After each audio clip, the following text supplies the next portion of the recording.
মসজিদে যখন আমরা প্রবেশ করব তখন ডান পা দিয়ে প্রবেশ করব। কোন পা দিয়ে? ডান পা দিয়ে।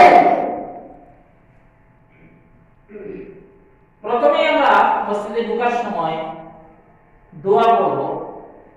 দোয়াটা আমার সাথে একবার করি। বিসমিল্লাহি বিসমিল্লাহি ওয়াসসালাতু ওয়াসসালাতু ওয়াসসালামু ওয়াসসালামু আলা রাসূলিল্লাহ আলা রাসূলিল্লাহ আল্লাহুম্মা ইফতাহলি আল্লাহুম্মা ইফতাহলি আবওয়াবা রাহমাতিক রাহমাতিক। ডান পা রাখিয়ে এই দোয়া করে আমরা মসজিদে প্রবেশ করব।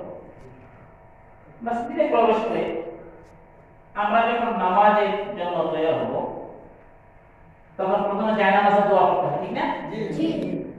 জায়নামাজের দোয়াটা একবার করে নিই।